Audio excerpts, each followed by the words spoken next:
My name is Mark, a recording angel. I've been observing this earth since the dawn of creation.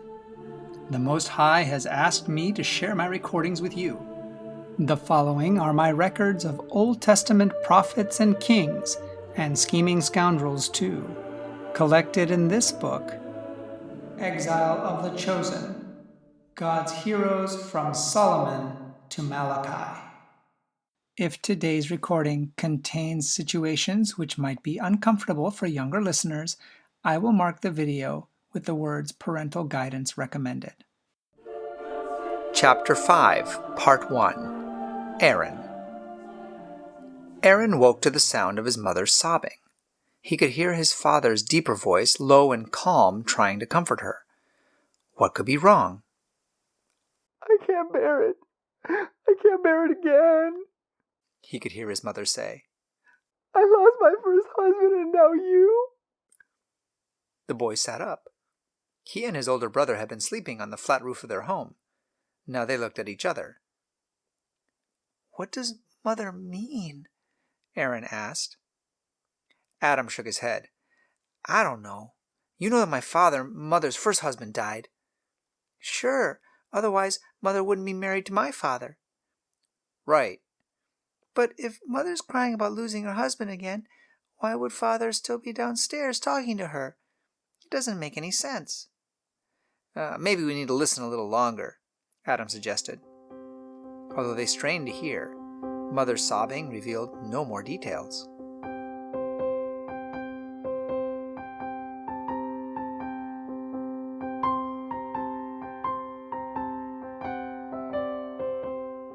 Aaron awoke early as the sun peeked over the horizon. His father was already in the courtyard.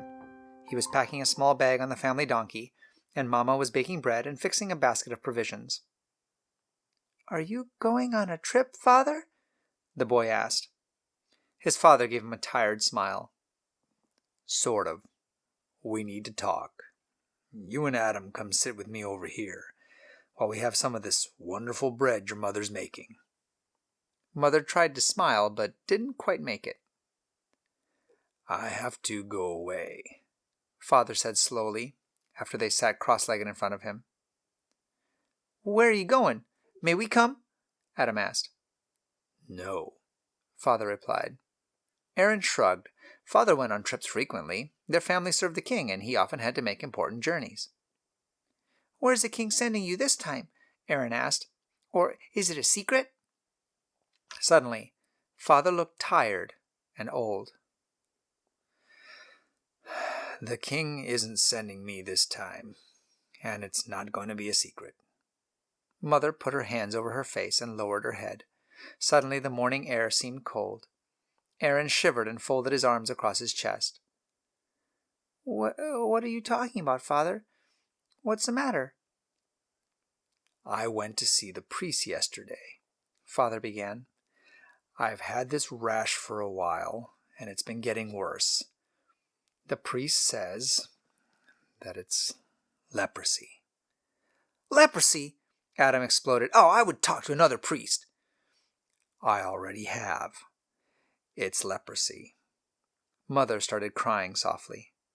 Well, what are you going to do? Adam demanded. I'm going to do what every leper in Israel does. I'm going to move outside the city walls and live in a leper colony so that I don't give the illness to you boys and to your mother. You're leaving us? You're never coming back? Aaron gasped. Father nodded slowly. But you need to understand that I'm leaving because I love you, because I can't bear the thought of giving this disease to you boys. Adam, you're a man now, and Aaron, you're close enough to be one. I've tried to be a good father to you. I've taught you everything you need to know. And I've trained you to take good care of your mother. I expect you to continue to do that.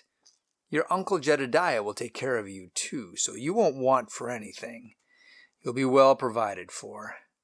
But I can't do it anymore.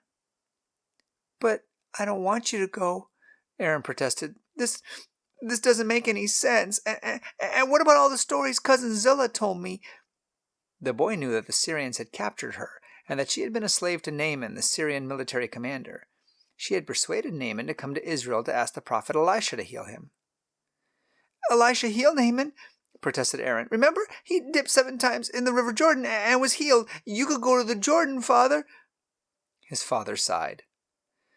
"That was a miracle, Aaron. They don't happen every day.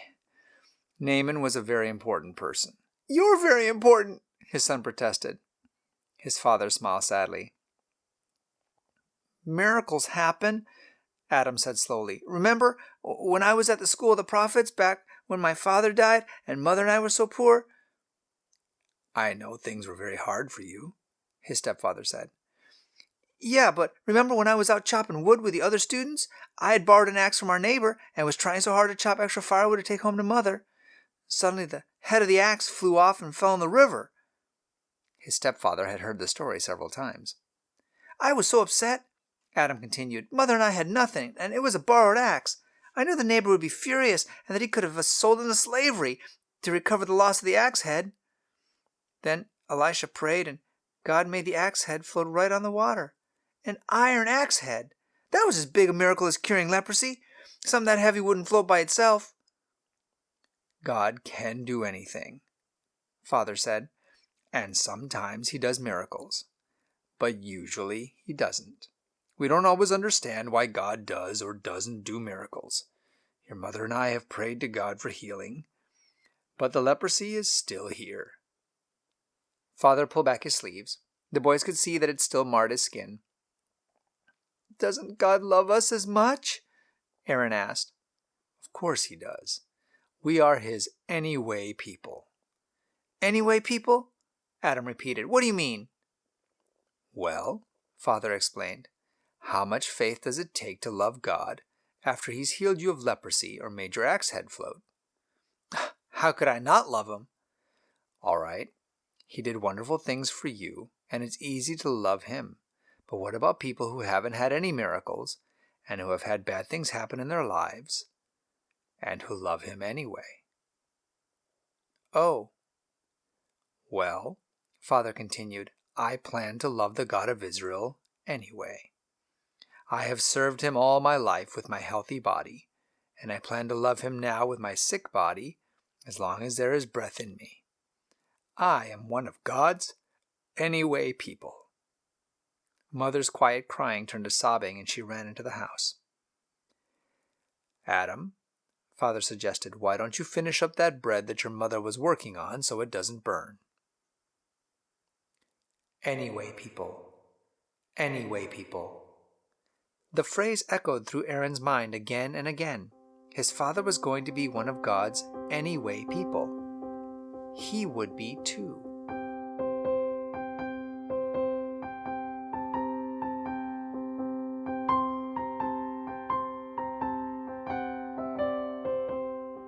During the next few months, Aaron missed his father terribly. Mother was quiet and didn't sing anymore, and although Uncle Jedediah was now the head of the house, it just wasn't the same. The leper colony was just outside the city walls. Only a few lived there, for during the previous winter a fever had swept through it and most of its members had died. While the boys were not supposed to go anywhere near the lepers, Aaron couldn't help it. Missing his father so much, he would slip outside the city walls and sit on the big rock near the caves where the lepers lived.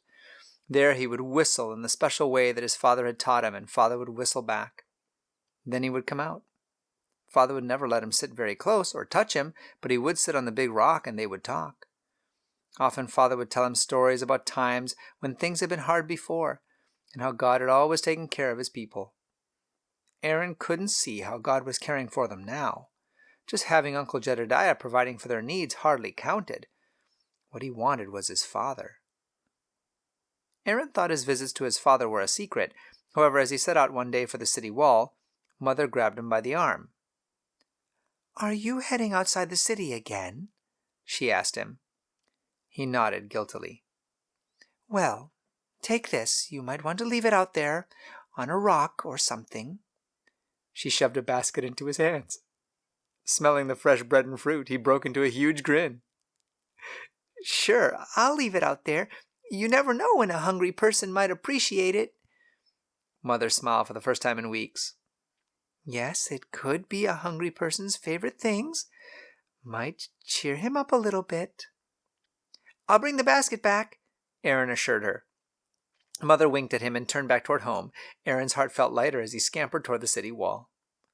The gift delighted his father. The boy had spread a piece of cloth on the big rock, fixed a bountiful meal, and then taken his basket and backed off as father and his friends gathered around it. "Oh, my favorite," he told his son. "Your mother's good bread, drizzled with honey and sprinkled with cinnamon. There's just nothing as good as this." After they ate, father's leper friends retreated back into the cave. Aaron sat on the ground, talking to his father.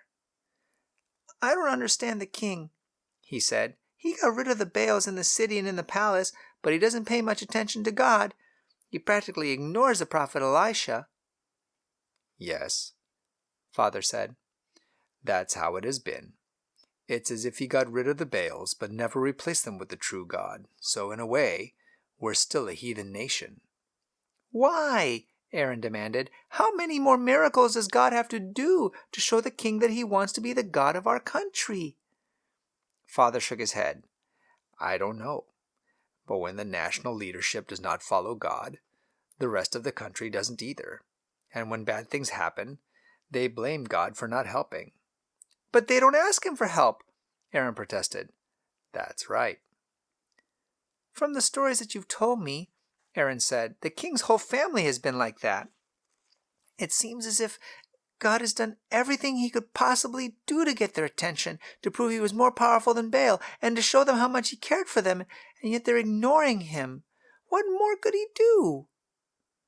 "I don't know.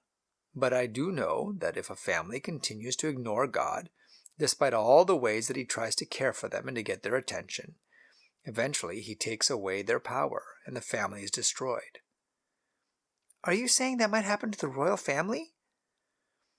"I believe it has been already prophesied," father said slowly. "Those are things I can say now as a leper. Nobody can do anything to me now for it. But you must never repeat this inside the city. But I want you to know it. I want you to understand that people who love God and worship him are his people, and he takes care of them, and people who ignore him eventually perish. None of us can live without his care." "He's not taking care of us," Aaron protested. "Sure he is," his father insisted. "Look around you when you go back into the city. How well off are you compared to most boys your age? God is taking very good care of you, even if your father is ill. And think about it. I may be ill, but you still come out and see me, and even though I can't touch you, we talk. Your half-brother Adam couldn't do that after his father died." "Yes, I suppose the God of Israel has been good to me," Aaron admitted reluctantly. "It's just that sometimes I wish things were different." "Talk to your cousin Zillah about that," father suggested. "Why? Zillah's father's fine." "Yes, he is. But think about this. There were probably many times when Zillah felt as if the God of Israel was not paying attention to her, and many times when she wished things were different. And yet it was all part of a great plan that he had devised. And Captain Naaman came to worship the God of Israel," father continued. "Who knows? Perhaps my leprosy is part of a plan that will be a blessing someday." "I don't see how," Aaron muttered bitterly. "I don't either," father sighed. "And there are days when I feel very discouraged. But whether it's part of the plan or not, our family worships Jehovah." Aaron squared his shoulders.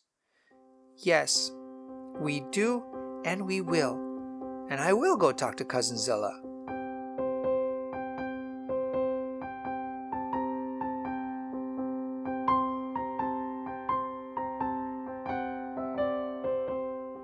Adam burst into the courtyard. "Mother!" he shouted. "Mother, we're under siege! The Syrians are attacking us again!"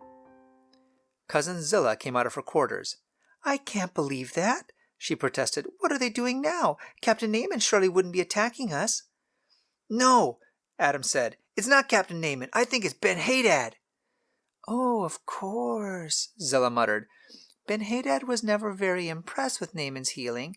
There's some kind of power struggle between those two. Well, Adam said, regardless of how Naaman and Ben-Hadad feel about each other, Ben-Hadad is marching on us with a huge army. It's split into 3 parts, and it looks as if they're going to be surrounding the city. Zillah shook her head. Don't they ever get tired of fighting? Uncle Jedediah entered the courtyard. Is it true, Father? She asked him. Her father nodded. Yes, I believe the Syrians are planning to put Samaria under siege. Our soldiers have already closed all the gates and barred them, and we're moving reinforcements up on the walls. What's going to happen to Father? Asked Aaron. Probably nothing, Uncle Jedediah replied. At least that's what I hope. Syrians avoid lepers just like we do. They don't want to get the sickness either, so they probably won't bother your father and his companions. I think they'll be okay. But they will be outside the wall, and we will be inside, so we probably won't know too much until the siege ends. But how will how will he get food? Jedediah turned and looked at his young nephew for a long moment. He'll get food the same way as he always did. Lepers scrounge for food outside the city walls. They eat wild berries and things. Aaron blushed and his mother stared at the ground. Neither one wanted to confess how much they had given Father. Uncle Jedediah smiled gently and said, They'll receive fewer gifts during the siege, but the Lord will look after them. Aaron glanced up and met his uncle's eyes. Uncle Jedediah knew too? Think about this, his uncle continued. God will take care of your father, and he will take care of us too. Remember when the Syrians put Dothan under siege? Zillah started to laugh, and the boys joined in. The prophet Elisha had prayed, and God had struck the invading soldiers blind. The prophet had led them clear down to Samaria, where the people fed them and then sent them home. The most humiliating thing that could have happened to the Syrian soldiers. It was much worse than being killed in battle. No wonder they were so angry and wanted to besiege Samaria. Cousin Zillah shook her head. Syrian honor, it's so important. Those men went home just fuming. To be helpless before the enemy, and then be fed and sent home, and not even be worthy enough to be killed must have infuriated them. Aaron perked up. Maybe God will do that again. His cousin started to laugh. God does miracles sometimes, Aaron, but it's not as if every time Israel has an enemy, God strikes them all blind. Sometimes we have to trust him anyway. You sound like my father, the boy said. Of course, Zillah agreed. He's my uncle. We were all raised to trust the God of Israel. Sometimes it's harder than other times to trust him. It was extra hard being a slave in Damascus in Naaman's house. Yet the God of Israel took care of me, and here I am back in Israel and betrothed to be married. You won't be able to go marry your husband with Samaria under siege, Aaron said. How would he get you out of here? He won't, she replied, but I plan to continue my preparations, because when the siege is over, I have a wedding to go to. Aaron fidgeted. He loved God, but he wished that he could feel as confident as his cousin Zillah or his uncle Jedediah. Sometimes bad things happen to people who love God. What if this was one of those times? What if God wasn't planning to take care of them? What if his father couldn't find enough food outside the city? What if... Aaron's stomach twisted into such a knot he had to stop thinking about the what-ifs. I hovered near young Aaron, wishing that I could just wrap my arms around him and fill him with hope and strength and confidence. Yet I was not allowed to interfere. Each human must make their own choices and trust or not trust as they choose, to concentrate on the power and goodness of the Almighty One, or worry about their problems. Yet I felt confident that Aaron, with his family around him who trusted the God of Israel, even in a city full of those who had forgotten him, would be okay. This broadcast has come from the book Exile of the Chosen by Sally Pierson Dillon, with permission from the Review and Herald Publishing Association. This book and the rest of the series, War of the Ages, can be purchased by going to www.adventistbookcenter.com or by calling 1-800-765-6955. I'm your narrator, Austin Backus, and this audio project is a gift to you from my free Christian book ministry, RXF 1888. Please visit our website, www.rxf1888.com, to request free Christian books for both kids and adults. And join us here again for more stories from Mark the Recording Angel.